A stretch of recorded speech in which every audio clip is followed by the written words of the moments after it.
Tonight, it's about stretching and mobility and why, when you are over the age of 40, you need to be doing it at least 10, count them, 10 minutes every day. But the good news is it doesn't have to be 10 whole minutes. We can mix it up with a lot of stuff that we already do. And the even better news is if you commit to this one healthy habit behavior, it is going to make your body feel better. Your body will be thanking you and you will be thanking me. My name is CJ Johnson. My background is in the golf industry. I've been a golf professional for most of my life. I'm also a ski professional and I teach pickleball as well. But my real passion is health and wellness, and it's helping people who are over the age of 40 look and feel their best and age exactly the way that they want to age. I'm here every Tuesday night at 6 p.m. Pacific time, working on some of the things that are going on inside of our bodies and providing cutting through all of the confusion that's out there and giving you solutions, actionable steps that work. And tonight we're going to talk about stretching and mobility. So I want to know how many of you are stretching, doing some stretching or mobility 3 times a week. Let's say you're doing it 3 times a week. Now let's just say you're doing it at all. You do it at least once a week, some kind of stretching and mobility. Put it down in the comments down below. How many times a week do you do stretching or mobility? And if it's 0, that's okay too, because unfortunately I think a lot of us do it 0.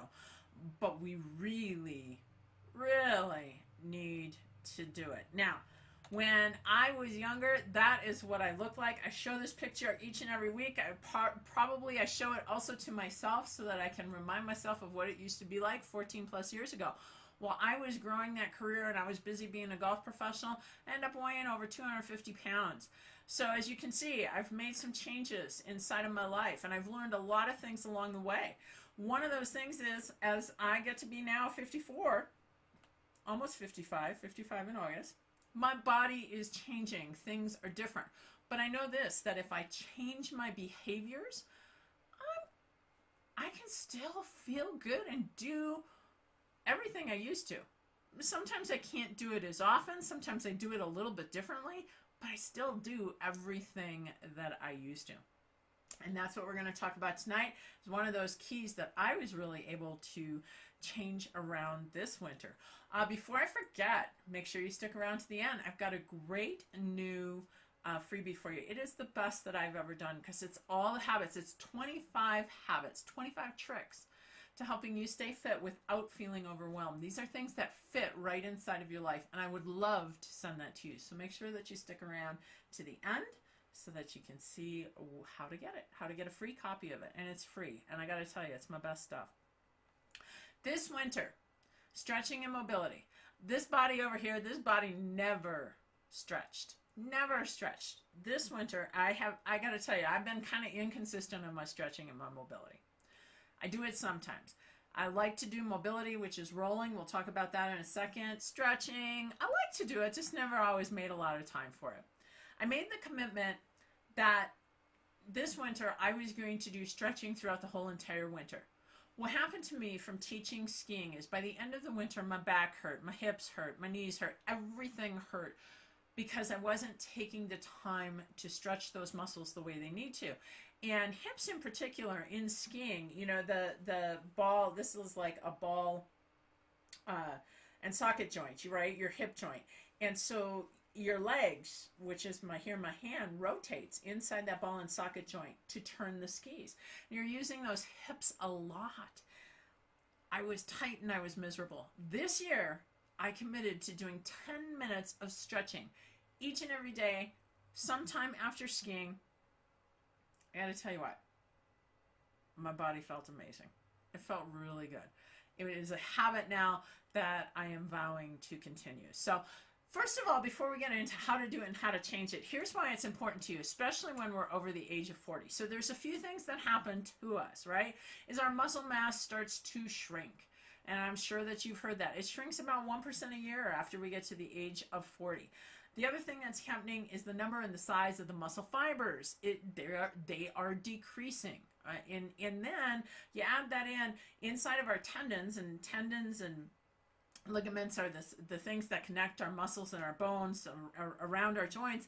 They are decreasing in their water content. So all of these things are happening, which create stiff joints. So your muscles are changing, your tendons and your ligaments are changing. It's putting pressure on your joints. Your joints are now not as able to handle the stresses that we put on them daily. And you might be sitting to yourself and saying, you know what, CJ, I don't ski, I don't do this, I don't do that, I'm just pretty minimal.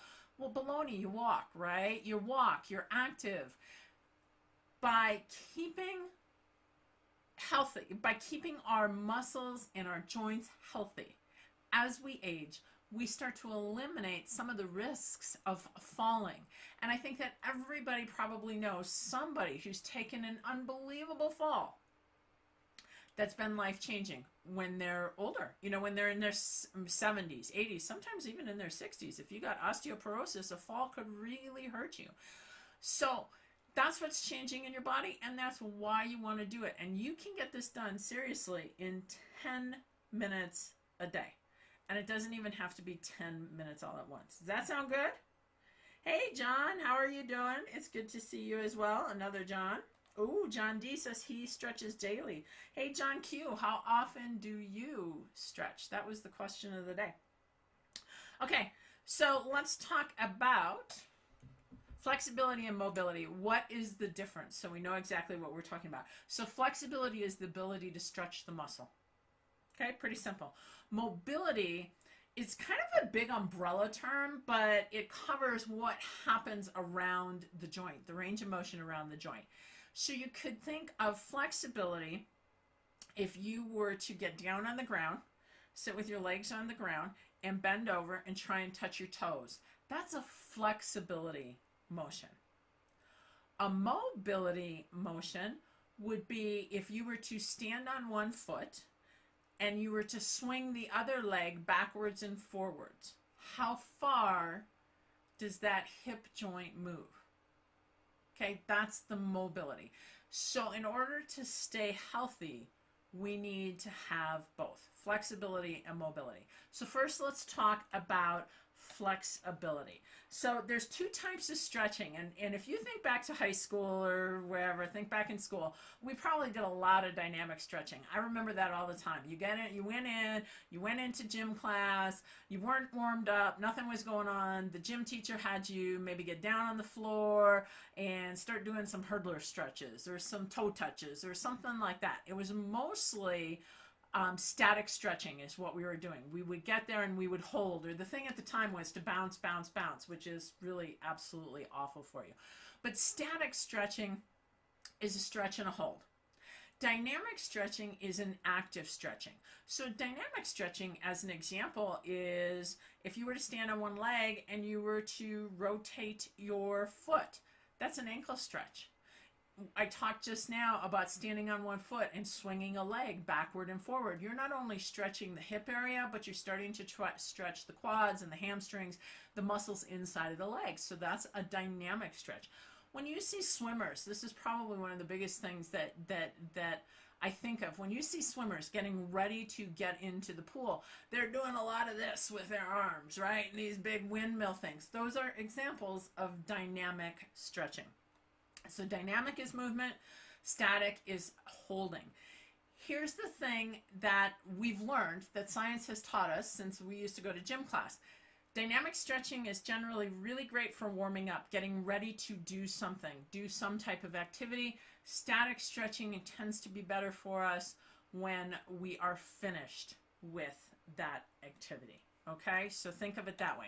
So here again is that example of dynamic stretching, going forward and backward, holding on to something, stretching a leg forward and backward. Think a lot about motion. One of the things that I'm going to put in the show notes down below is FIFA, which is the, I don't know exactly what it stands for. I'm sorry, not a huge soccer fan, but it's the International Soccer Organization, has put together an 11+ program for dynamic stretching and injury prevention. And this is really, it's been around for a while, and it helps to eliminate injury and get players ready and warmed up.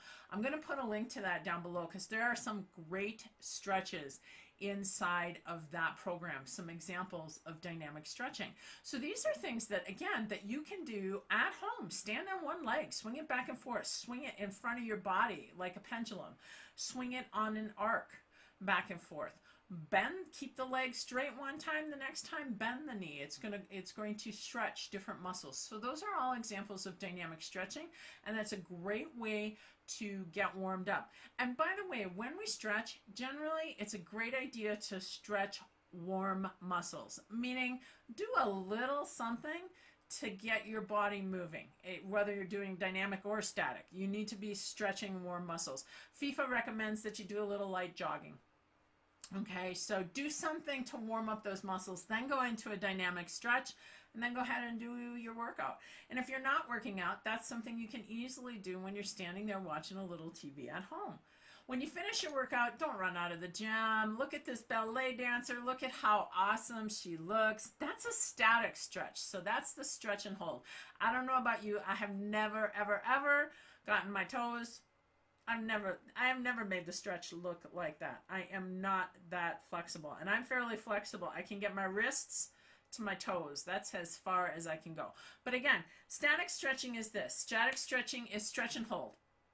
So we want to stretch, we want to hold for 30 to 60 seconds. And that, again, that's one of the things that helps us with the flexibility inside of the muscles. So as we're doing stretching, you want to make a little bit of time for both dynamic stretching as well as a little bit of time for static stretching. And by the way, if you got any questions, make sure you put your questions down below. I'd be happy to answer them. John, I know you said you stretch daily. Do you do dynamic stretching, or do you do static stretching, or do you possibly do both? Let me know. Put it down in the comments. All right. So now that's stretching. Let's talk about mobility. Remember, we said mobility was kind of an umbrella term that covered the joint and the joint health. And I love doing mobility. Now, sometimes it hurts, but it hurts so good. So there's a lot of different ways to do mobility. And essentially with mobility, you want a device. And what you're trying to do is you're trying to get in and you're trying to loosen up the muscles, get some of those knots out of the muscles, get some of the adhesions that come in the fascia.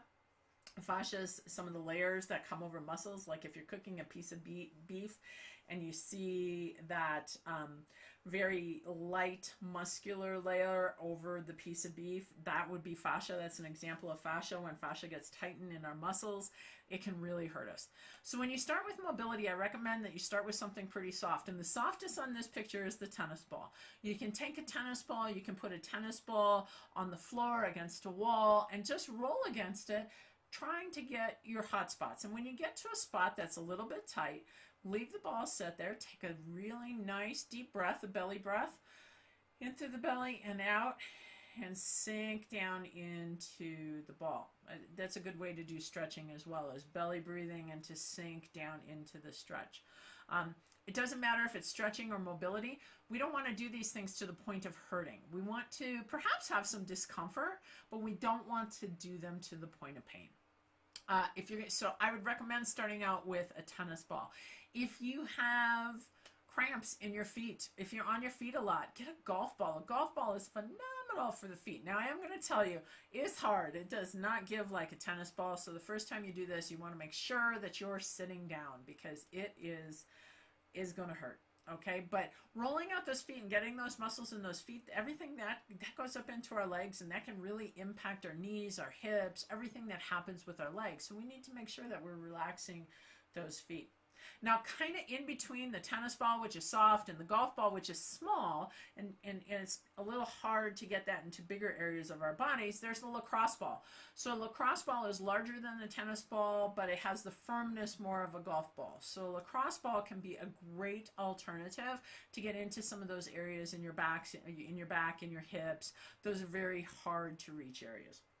Now, another thing is, I'm sure everybody's heard of foam rollers. You have a lot of different roller choices. You've got foam, that's probably, again, the softest. You've got the composite rollers like this one in the picture from Trigger Point Therapy. That's harder, and it usually has some ridges and some knobs on it. So if you've never done any amount of rolling before, you probably want to start with something soft and graduate to something a little harder. There are some rollers that have, and I have one, there are some rollers where you put the foam inside. If you look at the picture here of the trigger point, you can see that it's hollow on the inside. There are some rollers that are built that have the foam on the inside, so you can use the hard roller on the outside and then pull the foam out of the inside if you want it. Another thing that we're seeing a lot of right now is vibration, and the muscles vibrate, and there's a lot of science behind this, but a bunch of trainers, professional athletic team trainers, are using vibration to help to release muscle stress and muscle tension. Trigger Point Therapy, who is the company with the roller here, recently came out with a roller that also vibrates. I haven't tried that one personally. My chiropractor does vibration with me. He uses, believe it or not, it's a waxer because it vibrates at the right frequency. I can tell you this, it feels phenomenally good. So if that's something you're into, maybe when he and I will do a show in the future and we'll talk about vibration therapy. But if you're buying a new roller, you might want to consider getting one with vibration in it. And I've been talking a lot about Trigger Point Therapy, and they are one of my favorites. Here you can see this is their one of their sets. So the balls are harder than a tennis ball, not as hard as a lacrosse ball, which I absolutely love. The big roller that's standing on the end, I use that on my thighs. I tend to get my hip flexors, which are right out in front. I tend to get very, very tight there down my IT bands, which are down the side of the legs, and that really gets in and helps. The smaller roller, they call it the footballer. I use that on my foot and on my calves. And a great way to get your calves, sometimes it's really hard to get the tension out of your calves or out of your hamstrings. Even with the roller, it can be tough to do that. Take one of the balls, put it on a yoga block. You see that little gray yoga block? Put it on your yoga block, and then put your calf on top of that and roll. It feels phenomenal. If you have plantar fasciitis, chances are you've got really tight calves. That's a very common symptom. Trigger Point Therapy, I actually got introduced to it at a running store because my calves were tight. I got plantar fasciitis. And hey, what can you say? The rest is history. So that's one of my favorite mobility things. And I'm going to put a link down below so you can find Trigger Point Therapy. They are absolutely awesome. I give them a big thumbs up. The last thing that you can do, and this is something that as a golf pro I did a lot, was self-massage. So one of the things that I would do, particularly as a golf pro, my forearms were always really tight. In fact, my forearms still are real tight. So just as I sit in different places, I just kind of get in here and I just roll around and massage my forearms for a few minutes. Another place that gets tight is alongside the thumb, and I just kind of tilt that down and I just roll down there, pinching between the fatty part right here. Oh, that feels phenomenal. Give myself a little hand massage, you know, up and in and around the shoulder. I have another little point, a bicep connection in here that gets real tight on me, so I like to roll that. So don't forget about self-massage. Now, it is great to have somebody give you a massage. That's a great way to get more mobility, but you can't necessarily afford that every day. At least I don't think most people can. So those are the way that you can, those are the things that you can do. Now it's really easy to incorporate that into your day. Leave that somewhere where you're maybe sitting and watching TV, or you're sitting in you're sitting at your desk and you've got that footballer right underneath you. Wherever you are, just leave a little something. In fact, my husband can attest. I got tennis balls. I've got everything all over the house so that no matter where I am, I can stop and I can do a little flexibility and mobility. Do it when you think of it. Do it 2 or 3 times a day for just a couple of minutes, and boom, all of a sudden you're up to 10 minutes. A great way, one of my favorite ways, and you know this if you watch, is to anchor a habit. Put a new habit with an old habit. So if you're a TV watcher, most people watch at least an hour a day of TV, sit down with your roller and do it as you start watching TV for just 10 minutes. Do some stretching, do some mobility, and you're going to feel, your body is going to feel so much better. It is going to thank you. Now, I told you that if you hung out to the end, I had a great freebie for you. It's my 25 tricks to staying fit without feeling overwhelmed. And you can get that by going to agewellwithcj.com/25 tricks. These are the best. These are the things, these are the habits that helped me to lose and maintain this 100-pound weight loss for 14 years. It's one thing to lose it. It is a whole different world to maintain it. And I really give you my best stuff, the things that have made the difference for me. So make sure you go on over there and you get that. Now, next Tuesday night, I'm going to be back here. This is, right now, we're the 5th in a 7-part series. This series goes along with, we've got the Whole Life Challenge going on. We're coming down to the end of that. And one of the things inside of the Whole Life Challenge is flexibility and mobility. But we're coming to the end of the challenge now. Next week, we're going to be talking about another behavior changer that is inside the challenge, and that's sleep. And you know what? Good sleep does not have to be wasted on the young. There are ways to get good sleep, and there are different things you can do. In fact, there's 13 suggestions that I have for you to get a little bit better sleep, and we're going to be doing that right back here next Saturday at 6 p.m. I hope to see you then. Until that time, together we can train smart, live bold, and age well. Good night, everybody.